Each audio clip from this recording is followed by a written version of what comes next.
একটু আগে আপনারা সবাই বললেন, একমত প্রকাশ করলেন। এটি আমাদের কথা না, এটি এখন সব ধরনের মানুষের কথা। বিএনপি এই মুহূর্তে বাংলাদেশের সবচাইতে বড় রাজনৈতিক দল। সহকর্মীবৃন্দ, বড় রাজনৈতিক দল হিসেবে আমাদের দায়িত্ব বড়। আপনি যেহেতু বাংলাদেশের সবচাইতে বড় রাজনৈতিক দলের সদস্য, সেই হিসাবে আপনি বিএনপির নেতাকর্মী হন, আপনি যুবদলের নেতাকর্মী হন, আপনি স্বেচ্ছাসেবক দলের নেতাকর্মী হন, আপনি ছাত্র দলের নেতাকর্মী হন, আপনি মহিলা দলের নেতাকর্মী হন, আপনি কৃষক দলের নেতাকর্মী হন, আপনি তাঁতি দলের নেতাকর্মী হন, অর্থাৎ জাতীয়তাবাদী দলের মূল দল সহ যে কোনো অঙ্গ সংগঠনেরই আপনি নেতা বা কর্মী হন না কেন, আপনি বিএনপির একজন নেতা এবং কর্মী।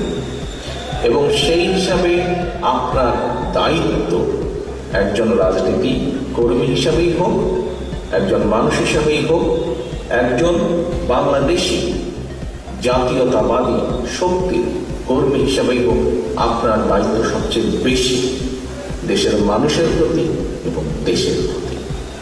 প্রিয় সহকর্মীবৃন্দ, অনেকগুলো বড় দায়িত্বের মধ্যে একটি অন্যতম বড় দায়িত্ব হচ্ছে বিগত 15 বছর এবং তারও আগে বিভিন্ন সময় যখনই হুমকির মুখে পড়েছে বাংলাদেশ মানুষের গণতন্ত্রের অধিকার, তখনই কিন্তু বিএনপি সোচ্চার হয়েছে। বিএনপি রাজপথে নেমে এসেছে, নেতাকর্মীর মাধ্যমে জনগণকে সংগঠিত করেছে এবং ধীরে ধীরে রাজপথে গড়ে তুলেছে আন্দোলন, জনগণকে সাথে নিয়ে। প্রিয় সহকর্মীবৃন্দ, আমরা আমাদের বহু সহকর্মীরা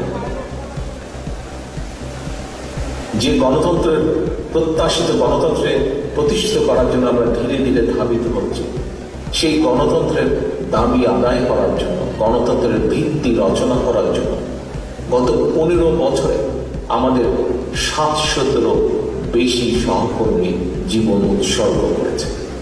আমাদের হাজার হাজার নেতাকর্মী বিভিন্নভাবে মৃত্যু বরণ করেছে। আমাদের বহু নেতাকর্মী তাদের বহুজনকে হারিয়েছে, বহু অত্যাচারিত নির্যাতিত হয়েছে। আজকে আপনারা এখানে 1511 জন যেই কাউন্সিলর আছে, এর বাইরেও বহু নেতাকর্মী ডেলিগেট আছেন। আমার তো মনে হয় এখানে বোধহয় এমন কোনো মানুষ উপস্থিত নেই যার নামে না হলেও মিনিমাম একটা মিথ্যে মামলা নেই। প্রায় প্রত্যেকটি মানুষের নামে মিথ্যে মামলা আছে। এই যে পতিত পলাতক যে স্বৈরাচার, তার আমলে মিথ্যে মামলা দেওয়া হয়েছে। এখন প্রিয় সহকর্মীবৃন্দ, এই যে এত ত্যাগ, এত তিতিক্ষার পরে আমরা যে গণতন্ত্র প্রতিষ্ঠার দিকে ধাবিত করছি, এই গণতন্ত্রের ভিত্তিকে যদি শক্ত ভিতের উপরে প্রতিষ্ঠিত করতে হয়, সবচেয়ে আগে এগিয়ে আসতে হবে বাংলাদেশ জাতীয়তাবাদী দল বিএনপিকে, তথা আপনাকে এগিয়ে আসতে হবে।